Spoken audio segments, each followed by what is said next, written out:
É tudo, glória a Deus pela vida de Ale. Vamos orar. Pai, em nome de Jesus, nós estamos diante da Tua palavra, diante da Tua presença, e o Teu cuidado, Senhor Deus, o Teu amor esteja sobre cada um de nós nesse momento. Nós possamos, Senhor, estar com o coração aberto, atento àquilo que Tu tens para as nossas vidas. Vem, Espírito Santo de Deus, e tem liberdade no nosso meio. Em nome de Jesus. Amém. Amém. Boa noite a todos. Que a graça e a paz do nosso Deus faça diferença na sua vida. Olha, no olho do furacão. No olho do furacão. Essa seja a melhor expressão que alguém pode se sentir quando está no meio de uma crise. Quando a crise está braba, a gente se sente como no olho de um furacão. E nós estamos aqui refletindo nas últimas semanas sobre esse tema que temos tanto ouvido.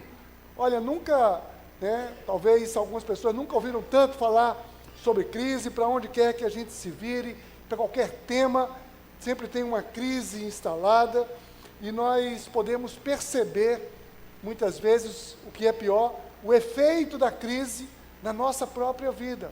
Na nossa própria vida, não apenas naquilo que ouvimos distante, mas começamos a sentir na nossa própria vida. Mas nós estamos refletindo aqui por acreditar que todos nós estamos sujeitos a circunstâncias adversas e que, ainda assim, é preciso tomar uma atitude. Ainda assim, precisamos agir, independente de qualquer crise. E por isso que aqui nós estamos apresentando a proposta dessa série, Vivendo a Fé Cristã em Tempos de Crise. Eu preciso dar uma resposta. Eu não posso ser mais um no meio da multidão a simplesmente lamentar. Eu preciso viver, eu tenho que ter uma postura. E qual é então a minha resposta? Como eu vivo a minha vida, como eu vivo a minha fé cristã em meio à crise? Obviamente, nós não iremos cobrir aqui todas as possibilidades de crise, todas as possibilidades que uma crise pode proporcionar em nossas vidas.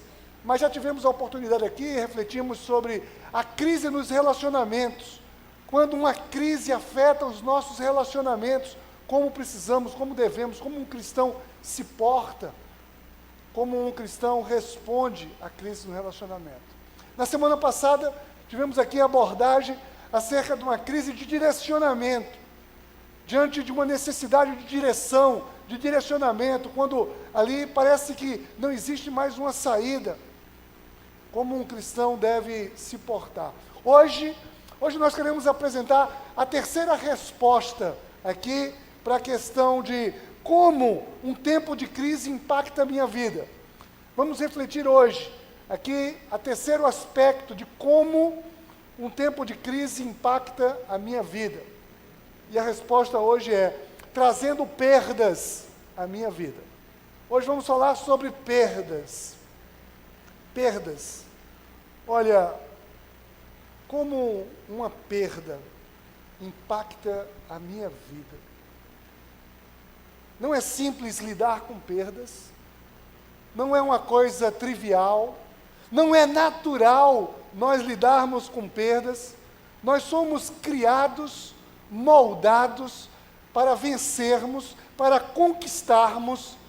Nós somos obstinados a obter coisas, a ganhar. Nós planejamos sucesso, ninguém planeja fracasso. Só um insano, né? Eu vou planejar aqui como é que eu vou me dar mal. Já pensou? Alguém planejando como é que eu vou me dar mal? Estratégias. Já leram algum livro? 7 passos para o fracasso. Já pensou? Isso não atrai absolutamente ninguém. Nós não somos atraídos, nós não somos projetados para o fracasso. Nós somos projetados para ganhar. Nós somos desejosos de conquistar. Mas momentos de perda acontecem. Todos nós estamos sujeitos. E momentos de perda também podem ser momentos de uma grande aprendizagem. Mas alguém pode responder rapidamente e dizer, puxa, tem tanto jeito para aprender, né? Outras maneiras de aprender, eu não preciso necessariamente, eu não quero perder para aprender. Por que que eu preciso perder?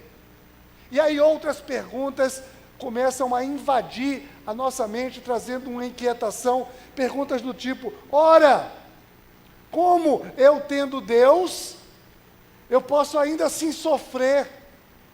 Por que Deus permite o sofrimento de um justo? Ou por que pessoas boas sofrem? A mais comum de todas as perguntas, aonde estava Deus? Essas perguntas, elas perturbam a mente de muitas pessoas em meio à crise.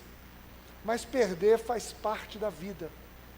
Perder é parte do mundo em que vivemos. Nós estamos em um mundo decaído.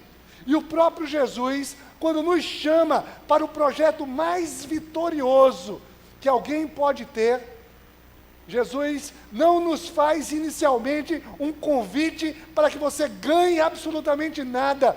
Ele nos convida a perder inicialmente. Olha só o que Jesus disse, está lá escrito em Mateus 16, 24, diz assim, então disse Jesus aos seus discípulos, se alguém quiser acompanhar-me, negue-se a si mesmo, tome a sua cruz e siga-me. Pois quem quiser salvar a sua vida, a perderá. Mas quem perder a vida por minha causa, a encontrará. Olha, Jesus tem um plano fantástico aqui. E Ele está dizendo, na vida existem muitas coisas, e muitas coisas que necessariamente, por algum motivo, precisam ser perdidas, para que nós tenhamos a essência, para que nós tenhamos o essencial. Deus sabe absolutamente de todas as coisas. A Bíblia Sagrada, secreta não tem nada, né? Pública. Aí, a Bíblia Sagrada mostra, dentre tantas histórias, mostra a história de Jó. Um homem fiel, um homem reto, um homem digno, isso dito pelo próprio Deus. Quem apresentou as qualificações de Jó não foi o próprio Jó, não foi uma pessoa qualquer, não foi ali o seu clube, o seu trabalho, mas foi o próprio Deus quem apresenta Jó como um cara íntegro, um cara fiel, um cara honesto. E esse homem fiel, abençoado por Deus, ele é golpeado, e num dia só, ele perde absolutamente todas as suas posses. Dá para você imaginar o que é alguém perder todas as suas posses? E a Bíblia disse, como leu aqui o Bispo Miguel, ele era o homem mais rico de todo o Oriente, e ele perde absolutamente tudo, e como se não bastasse, ele perde também os seus filhos, perde seus 10 filhos, seus 7 filhos e 3 filhas, e como se não bastasse ainda, depois ele ainda é acometido de uma terrível enfermidade. Aquilo trouxe uma angústia. A sua esposa ficou angustiada em ver aquele tanto sofrimento de Jó, ao ponto de, num ato de desespero, dizer, olha, esquece logo Deus, amaldiçoa Deus e morre. Jó, ele não foi compreendido por ninguém, ele levou angústia, pelo contrário, as pessoas que estavam ao seu lado, amigos que chegaram ali, que se apresentaram. Olha, alguns amigos que chegaram, se apresentaram, mas depois logo correram ali condenar, ali refletir uma culpa sobre ele. Ele foi desprezado por muitas pessoas, mas sabe qual foi a postura de Jó? a postura de Jó foi sempre adorar a Deus. Ele permaneceu fiel. Certamente, aqui entre nós, todos nós, um dia já passamos algum momento difícil, alguma dificuldade, né, que você talvez só de se lembrar, você já se sente mal, e você não gosta nem de se lembrar de uma angústia qualquer que você vivenciou. Eu tenho certeza que nesse exato momento, milhões de pessoas em todo o mundo, talvez estejam enfrentando uma crise, né, de perda, estejam se sentindo abandonadas, solitárias mesmo em meio a uma multidão, esquecidas, traídas, injustiçadas, despedaçadas, vendo o tempo passar, a vida se esvaindo implacavelmente e a esperança se acabando. Quando nós vemos o exemplo de Jó, nós temos aqui um exemplo, né, que traz a cada um de nós uma situação de um problema que aparentemente é infinitamente maior do que todos os meus problemas e os seus problemas juntos, né? Ele perdeu os seus filhos, ele perdeu todos os seus filhos, ele perdeu todos os seus bens e perdeu a sua saúde. É o que nós podemos chamar aquele velho ditado que diz, além da queda do coice, né? Já ouviu falar além da queda do coice? Pois parece que é o que aconteceu com Jó. Olha, foi uma coisa terrível. E fala-se muito acerca da paciência de Jó, né? Quando alguém quer falar de paciência, diz, é paciente como Jó. Eu não acredito muito na paciência de Jó. Jó não foi necessariamente uma pessoa paciente. A Bíblia mostra nos relatos, nos seus diálogos, mostra muitas vezes uma dose de impaciência, sim. Ora, imagina uma pessoa numa situação dessa completa de perda, mas o que Jó teve e jamais perdeu foi a perseverança. Estima-se que entre a perda de absolutamente tudo e o resgate da vida de Jó, a sua prosperidade, decorreu cerca de 40 anos. 40 anos ele pelejando ali, lutando e, sobretudo, perseverando. Eu acho que essa é a melhor palavra que pode expressar, né, a atitude de Jó, uma atitude de perseverança. E o livro de Jó não serve para nos envergonhar, não serve para nos trazer, né, um sentimento de que, olha, os meus problemas são pequenos perante um problema desse. Não, absolutamente. Não é esse o propósito da palavra. Aliás, eu tenho dito diversas vezes que o maior problema que uma pessoa pode enfrentar é aquele que ela está vivendo. E problema não se compara. Não é porque alguém tem um problema que supostamente possa ser mais crítico ou mais grave, isso diminui a minha dor, isso diminui o meu problema. Não, absolutamente.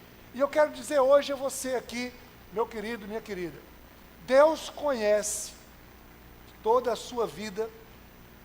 Se você está passando por um momento de dor, de perda, Deus conhece e sabe o tamanho da sua dor. E a palavra nos ensina que é possível lutar, que é possível perseverar, que é possível se manter firme, que é possível vencer a despeito de qualquer que seja a perda. As perdas podem ser as mais diversas. Aliás, tudo aquilo que aparentemente possuímos pode ser perdido. Nós vamos ver aqui algumas possibilidades de perda. Primeira delas, né, um momento de crise, pode trazer perdas à minha vida e eu posso perder meus bens. Perda de bens materiais. Olha, eu sei que aqui nós estamos numa Assembleia Cristã e nós poderíamos aqui ter um consenso de que não temos que nos apegar a coisas materiais, não é esse o motivo da nossa existência, sem dúvida. Mas Ninguém gosta de perder as suas coisas materiais. Ora, e muito menos quando, aliás, Deus não trata como ilícito nós termos coisas, absolutamente. Principalmente quando essas coisas são adquiridas com honestidade, com dignidade. E ninguém está pronto para perder, e principalmente quando perdemos de uma forma supostamente injusta. Ora, isso não é natural para absolutamente ninguém. O fato de nós podermos perder os nossos bens, não significa que isso seja prazeroso ou sem importância. Não. Isso traz sim um abalo. Jó perdeu muitas coisas, né? E talvez aqui, quem já perdeu, olha, infelizmente a gente conta nas estatísticas até pessoas que já foram assaltadas, subtraídas, né, ou furtadas. O sentimento de impotência que nós ficamos, não é porque aquele negócio seja mais importante do que a nossa vida, não. Mas ninguém gosta de perder absolutamente nada. E Jó, ele perdeu muito. Ele tinha muitos empregados também, o que era considerado naquele contexto também como uma propriedade. E ele perdeu também muitos empregados. Apesar de ser um homem justo, temente a Deus, Deus permitiu que Satanás destruísse todas as posses de Jó. E em um só dia, diz o relato bíblico, que ele perdeu 1.000 cabeças de gado, 7.000 ovelhas, 3.000 camelos, 500 jumentos. Mas você pode imaginar o tamanho desse prejuízo? Financeiramente é um prejuízo aí talvez incalculável. E o texto diz assim, né, como foi lido aqui. O mensageiro veio dizer a Jó: os bois estavam arando e os jumentos estavam pastando por perto, quando os sabeus os atacaram e os levaram embora. Mataram à espada os empregados, e eu fui o único que escapou para lhe contar. Enquanto ele ainda estava falando, olha só, enquanto ele ainda estava falando, chegou outro mensageiro e disse: o fogo de Deus caiu do céu e queimou totalmente as ovelhas e os empregados. Eu fui o único que escapou para lhe contar. Enquanto ele ainda estava falando, chegou outro mensageiro e disse: vieram os caldeus em 3 bandos, atacaram os camelos e os levaram embora. Mataram à espada os empregados. E eu fui o único que escapou para lhe contar. Olha, parece que os caras não tinham tempo nem de respirar. Estava ali. Né? E o texto é cruel. Não basta as perdas, mas a crueldade que diz o seguinte: é como se ele estivesse ali, ó. Sabe, você está lendo um e-mail, plim, plim, já tem outro e-mail entrando assim, ó. Outra desgraça. Você nem acabou de ler ainda uma história, já tem outra. Né? Enquanto ele estava, enquanto um estava falando, o outro já chegava, era uma desgraça, uma perda em cima de outra perda. O fato aqui é que Satanás ele apostou firmemente ali que ninguém permaneceria firme na sua devoção e adoração diante de Deus em meio a tantas perdas. O diabo apostou que Jó só era íntegro e fiel a Deus porque Deus estava com a sua mão sobre ele e ele tinha bens e prosperidade. Mas apesar de tudo isso, Jó deu uma resposta. Jó, ele simplesmente recusava-se a negar a Deus, embora ele não compreendesse o porquê daquela injustiça, aquilo que estava acontecendo com ele. Mesmo assim, Jó permaneceu reto, íntegro. Ele tinha essa característica. Ele não era uma pessoa dúbia. Ele não tinha uma atitude por causa de uma circunstância. Não. E isso traz a cada um de nós um ensino maravilhoso. Um ensino que a nossa postura cristã, a nossa resposta cristã, em meio a uma perda material, deve ser de integridade e de fidelidade. As nossas vidas, né, não podem ter áreas divididas. Nós temos uma única vida, e essa vida é entregue ao Senhor, é uma vida completamente confiada ao Senhor, independente das circunstâncias. Diante das perdas materiais, nós precisamos manter confiantes. Isso é simples? Absolutamente. Eu não quero minimizar a dor, a perda de ninguém, mas é justamente porque não é simples que nós precisamos tanto de Deus. Mas não são apenas bens materiais. Nós podemos enfrentar uma crise muitas vezes bem piores. Nós podemos perder familiares.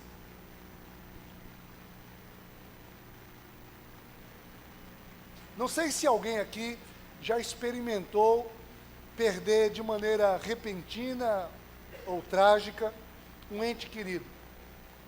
Perder prematuramente uma pessoa é algo que desestabiliza qualquer ser humano, e os cristãos não estão imunes a nada disso. A vida ministerial tem me colocado ao lado de muitas famílias. Eu pude já presenciar muitas pessoas que experimentaram a dor da perda repentina, a perda trágica ou a perda injusta de um ente querido. Perder um filho é algo para mim inimaginável. Embora eu já tenha convivido com pessoas que experimentaram essa dor. E Jó não perdeu apenas um filho, perdeu seus 10 filhos, seus 7 filhos e 3 filhas, numa só tacada, num só momento, num só golpe. Foi golpeado e perdeu completamente todos os seus filhos. Olha o que diz o texto. Enquanto ele ainda estava falando, chegou ainda outro mensageiro e disse: seus filhos e suas filhas estavam num banquete, comendo, bebendo vinho na casa do irmão mais velho, quando de repente um vento muito forte do deserto, veio um vento muito forte do deserto e atingiu os 4 cantos da casa, que desabou. Eles morreram. E eu fui o único que escapou para lhe contar. Eu acho que nesse momento aqui, Satanás pensou: este golpe, ele é implacável. Certamente, agora levarei esse homem à angústia, à ira, e ele irá culpar a Deus, blasfemar contra Deus, ele vai amaldiçoar Deus agora. E a grande pergunta pode voltar a ecoar num momento como esse. É compreensível a angústia de uma pessoa vivendo um momento como esse e poder perguntar: aonde estava Deus? Aonde estava Deus? A nossa capacidade de compreender todas as coisas é extremamente limitada. Extremamente limitada. E parece que a nossa capacidade de consolar, ela é igualmente limitada. No momento de dor, no momento de perda, às vezes trágico como esse, ainda chega alguém com boa vontade, não é com maldade, pessoas queridas, pessoas com boa vontade, chega junto da pessoa e diz: seja forte. Seja forte. Olha, talvez esse para muitos que enfrentam uma situação de desgraça dessa, seja o primeiro momento que a pessoa se deu conta de que realmente tudo o que ela não é, é forte. Às vezes é num momento de profunda perda, de profunda dor, que nós nos convencemos que nós não somos autossuficientes, que nós não temos todo o poder. Não adianta naquele momento, talvez, querer fazer com que a pessoa seja aquilo que ela realmente, absolutamente não é. O fato é que nós estamos em um mundo injusto, em um mundo perverso, estamos sujeitos a todas as situações, a todas as adversidades, e isso inclui, inclusive, a possibilidade de perder nossos entes queridos. Sim, não adianta querer compensar perdas com argumentos, como, talvez a dor pudesse ser aplacada, minimizada. E como se não bastasse ainda a dor da perda, ainda existe um outro sentimento que vem muitas vezes, que muitos não conseguem lidar, conviver, caminhar, que é o mover chamado saudade. Saudade parece muitas vezes ser implacável para quem perdeu um ente querido. Certa vez eu ouvi uma citação, uma definição acerca de saudade, e me perdoem não dar o crédito aqui, que eu não lembro de quem foi, nem sei se foi realmente dessa maneira, mas eu tentei escrever aqui algo que dizia mais ou menos assim: saudade é algo que podemos não saber explicar, mas saudade tem nome, tem sobrenome, tem apelido carinhoso, tem rosto, tem cheiro, tem história. Saudade é uma ausência que incomoda, mas é a certeza de que um dia valeu a pena. É lícito sentirmos saudade, porque um dia valeu a pena. E o Senhor conhece as nossas dores. O Senhor, inclusive, Ele sabe o que é a dor de perder seu próprio filho. Nós podemos até compreender a incompreensão de alguém que perde subitamente uma pessoa querida e momentaneamente se desestrutura. Mas o vazio de um coração abatido por uma perda não pode abrir mão jamais da única coisa que pode preencher o coração vazio, que é a presença de Deus. Jó, apesar de tudo, Jó recusava-se a negar a Deus, porque ele sabia que não era antes apenas na fartura que ele glorificava a Deus, que ele caminhava com Deus, mas o momento que Jó mais precisava de Deus era naquele momento da angústia. É um momento em que nós não podemos prescindir da presença restauradora do Espírito Santo de Deus. E além da perda material, da perda de pessoas queridas, nós estamos ainda sujeitos a outra perda que pode mexer e mexe muito com a nossa vida. Eu posso perder, inclusive, a minha saúde, perder a saúde.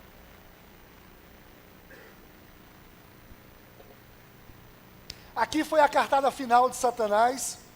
Ele jogou então todas as suas últimas fichas, e o capítulo 2 do livro de Jó mostra que quando o capeta estava lá rondando, Deus chega para ele e diz: você viu lá? Você viu que você estava equivocado? Que Jó permaneceu fiel a mim?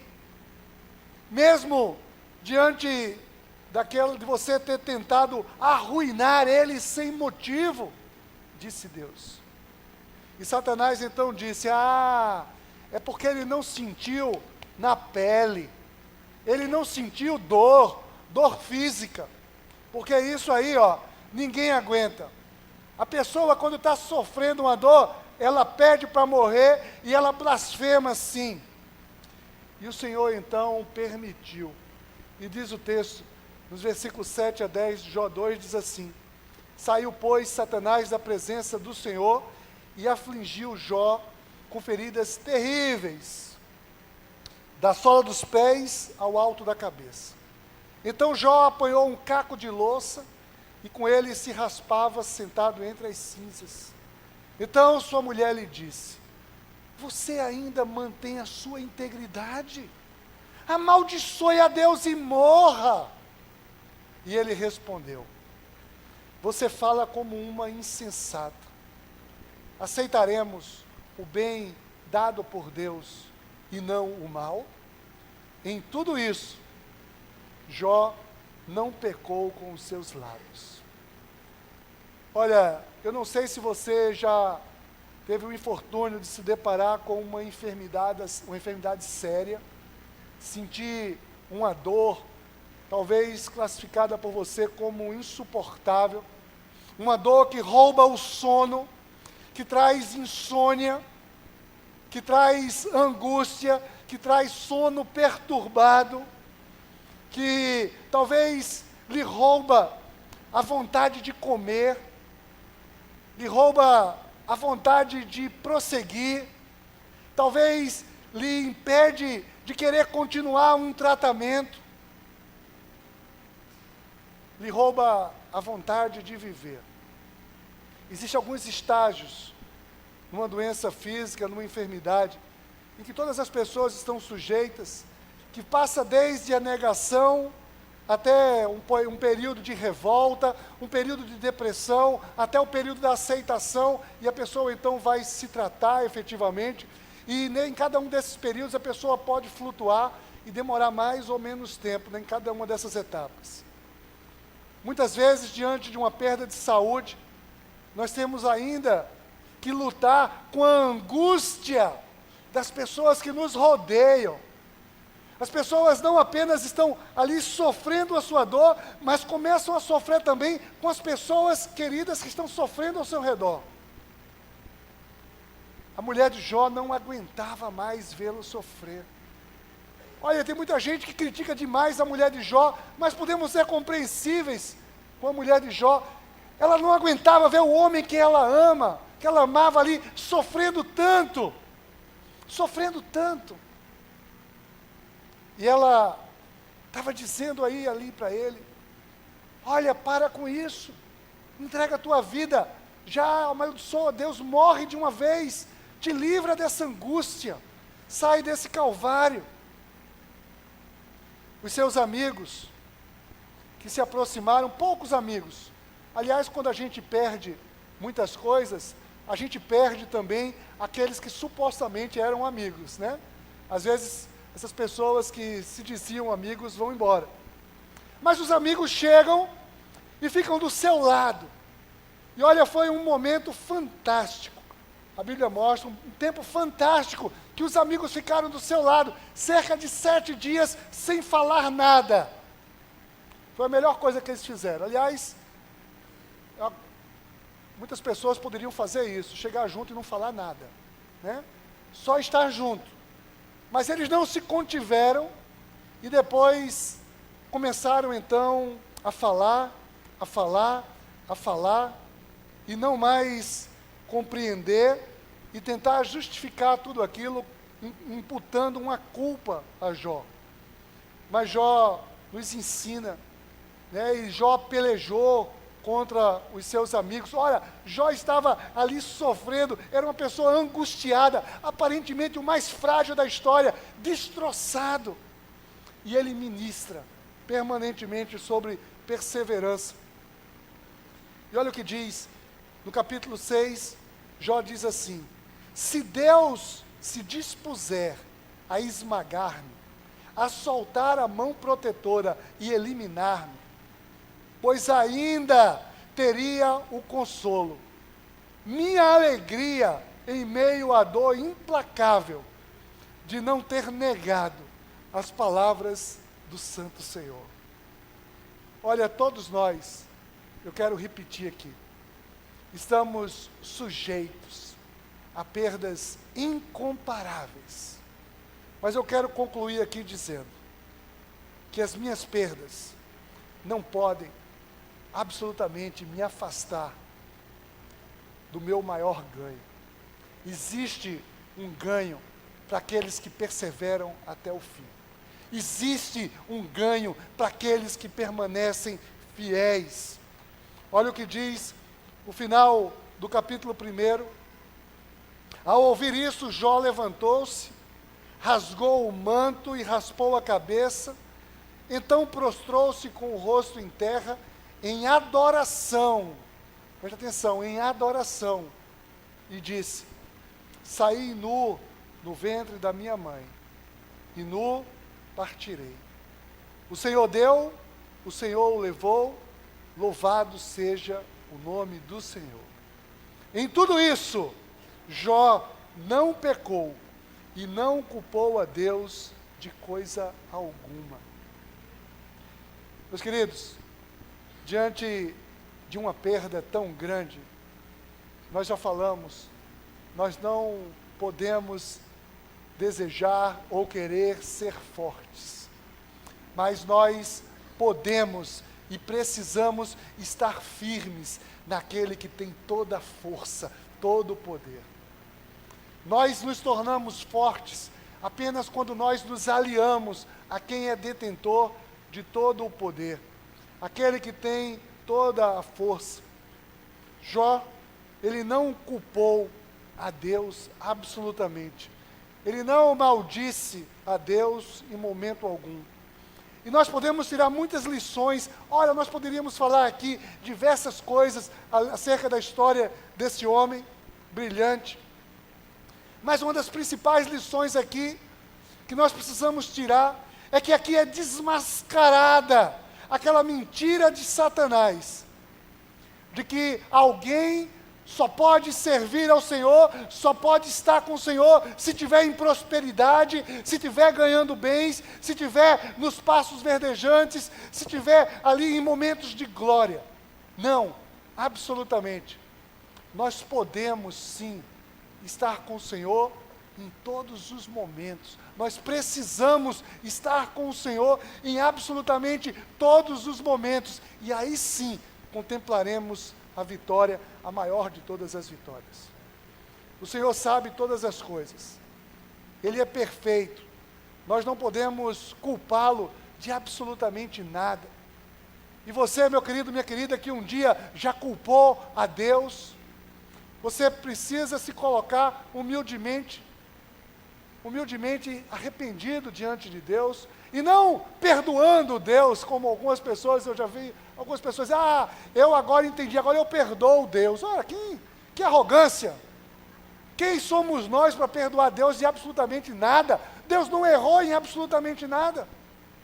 O que nós precisamos é nos arrepender de ter tributado a Deus qualquer malignidade na nossa vida. O Senhor nunca nos desampara. Saiba que quando Deus nos leva a uma prova, o seu desejo é nos aprovar. Quando nós estamos vivendo uma prova, seja ela qual seja, o objetivo final é de ser aprovado. Nunca descarte nenhuma batalha, nenhuma luta, nenhuma perda. O que muitas vezes parece ser o fim, pode ser apenas um passo na sua história. O final da história de Jó estava reservado, algo maravilhoso. Eu quero incentivar vocês depois a lerem todo o livro. Mas no final, no capítulo 42, retrata que Deus restituiu a Jó absolutamente tudo em dobro. Tudo que ele tinha, ele recebeu em dobro. Tudo, ele duplicou absolutamente todos os seus bens, todas as suas posses que ele tinha antes. Deus ministrou aos amigos de Jó e fez com que eles fossem até Jó, para que Jó orasse por eles. E Jó orou pelos seus amigos. Deus deu todos os bens, todo o patrimônio, está lá relatado em dobro. E Deus deu mais 10 filhos a Jó. Mais 3 filhos, mais 7 filhos e 3 filhas.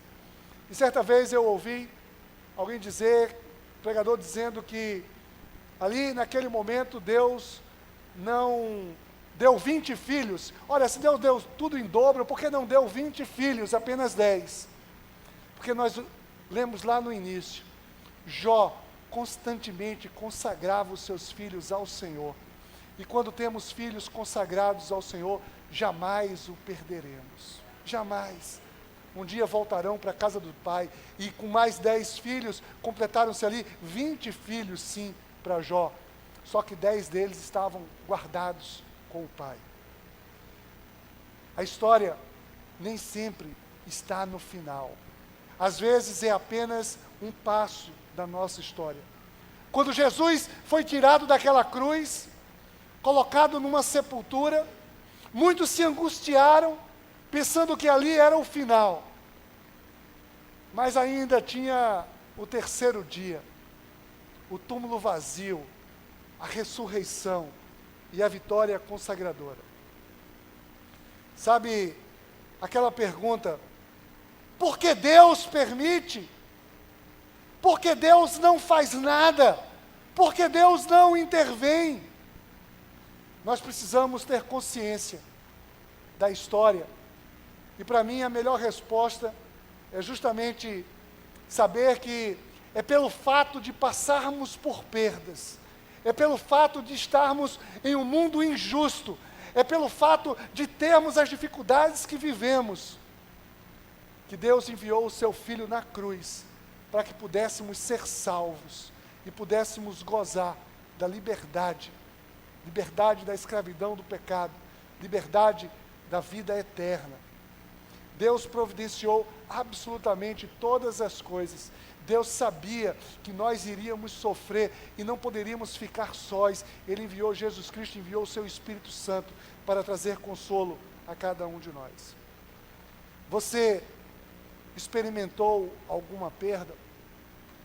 Você está passando por algum momento de perda?